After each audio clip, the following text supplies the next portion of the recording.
Bonjour à tous, je m'appelle Ziush William et je suis le fondateur de Xploria Technology. Aujourd'hui, nous allons voir pourquoi la puce Xploria est unique par rapport aux autres. Alors, commençons. Tout d'abord, qu'est-ce qu'une puce? Un microcontrôleur ou circuit intégré CI est un petit circuit électronique sur une galette de silicium. Elle contient des millions, voire des milliards de circuits minuscules, comme des transistors, résistances, condensateurs et diodes.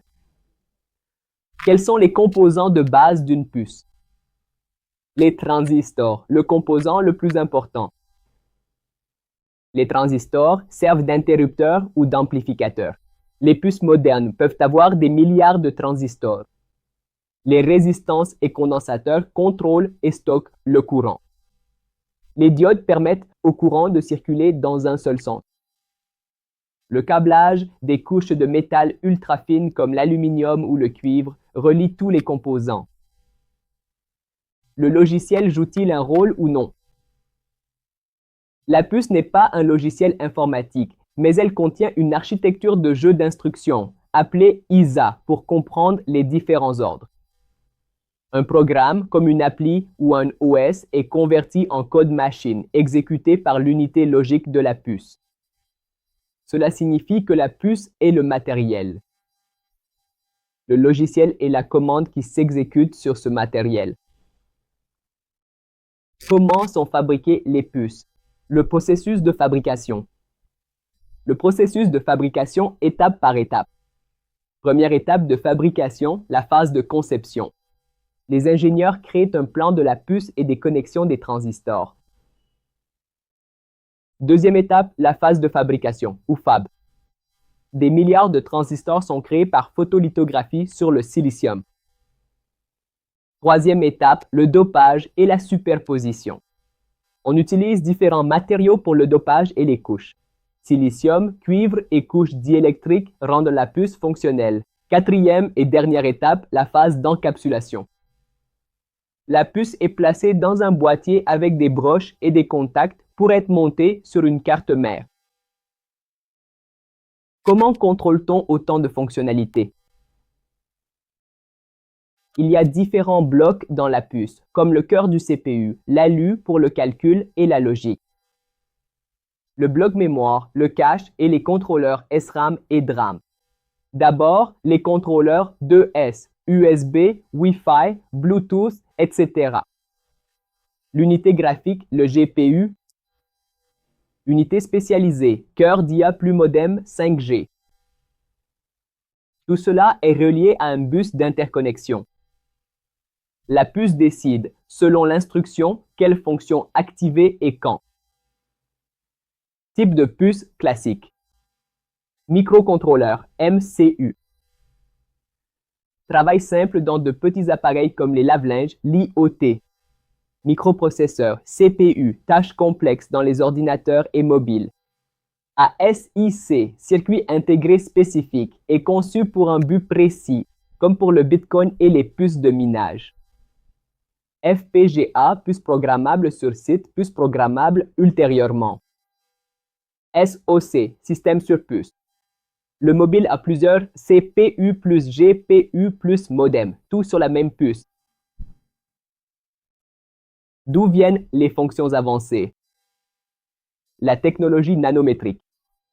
Par exemple, les puces de 7 et 3 nanomètres permettent de réduire la taille des transistors pour en mettre plus sur une seule puce. Conception multicœur. Plusieurs CPU sur une seule puce.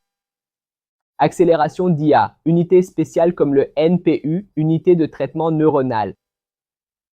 Intégration de la connectivité, Wi-Fi, 5G, Bluetooth, GPS, tout sur la même puce. Matériel de la puce, des milliards de transistors plus le circuit. Instructions logicielles qui disent à la puce quoi faire. Le pouvoir de contrôler les fonctions vient de l'architecture de la puce et des blocs de conception.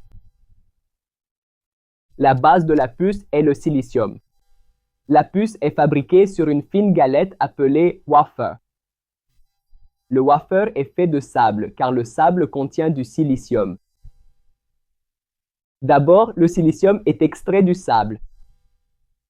Nettoyé et transformé en un wafer, une plaque ronde et brillante. Plan de conception. Maintenant, chaque puce a une carte de conception qui indique où seront les transistors, où sera le condensateur, où sera le fil. Cette carte est faite par ordinateur et contient de petits points, des milliards de petits points. Création de motifs à partir de photos, la photolithographie. Cette carte est imprimée sur ce wafer comme un projecteur de cinéma sur un écran.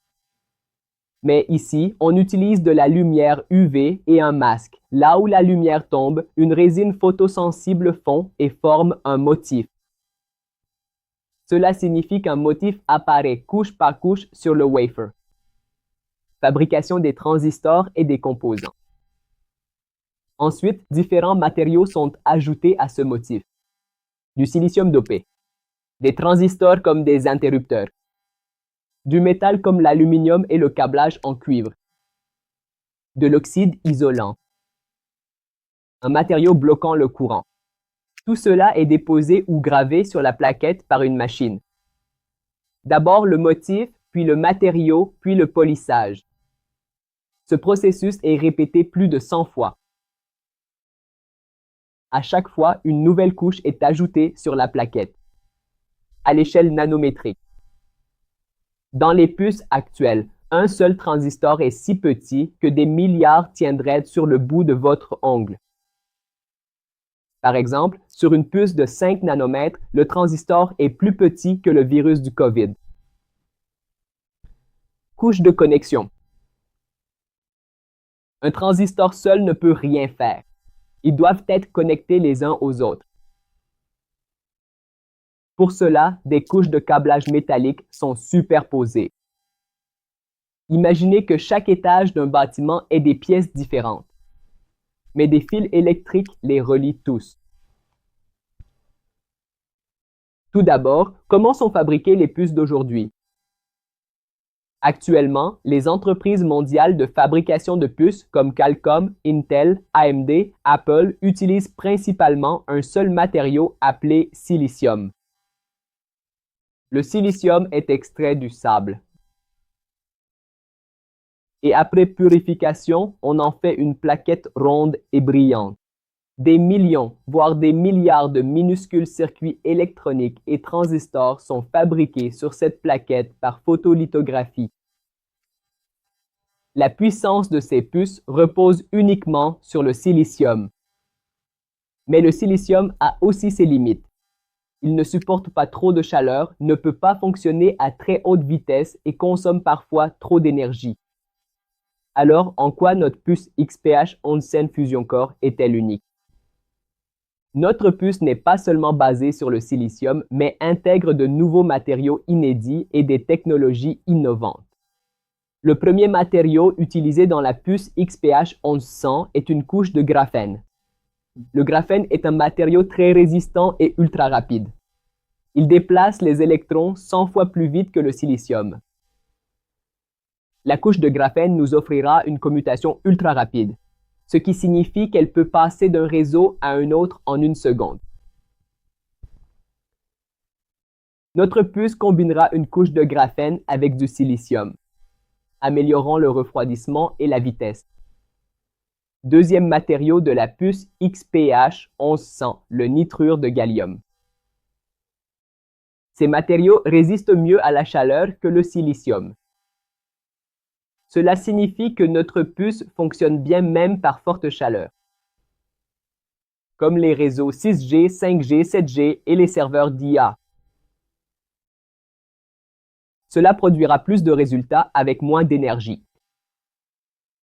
Troisième matériau de la puce XPH 1100, les points quantiques. Ce sont de très petits points à l'échelle nano. Ils rendront le signal plus clair, rapide et sûr. Cela placera notre puce dans une classe à part pour l'IA et le calcul haute performance. Conception de wafer hybride. Les puces du marché sont surtout faites d'un seul matériau, le silicium. mais notre puce XPH 11 Sense sera faite en empilant plusieurs wafers et couches, base silicium, couche de graphène, puis gallium et point quantique. Cette combinaison sera une première mondiale. Couche d'auto-guérison. En cas de chaleur ou pression excessive, cette couche réparera les micro-dommages. Cela prolongera grandement la durée de vie de notre puce. Pourquoi un logiciel de base est-il nécessaire? Le cœur de fusion de notre puce XPH 11 Sense sera connecté à plusieurs réseaux. 4G, 5G, 6G, satellite, Cloud SIM, Wi-Fi 6, 7 et réseau maillé. Ajouter du matériel ne suffit pas pour gérer ces réseaux intelligemment. Pour cela, nous devons insérer un micro-logiciel dans la puce qui dira au matériel quel réseau utiliser. Si les signaux 5G sont bons, la puce passera automatiquement en 5G. Si les signaux 5G disparaissent, elle se connectera au satellite.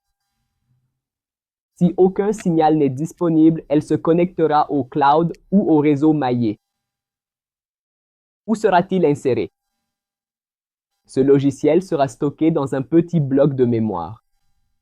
Mémoire flash intégrée EEPROM à l'intérieur de la puce.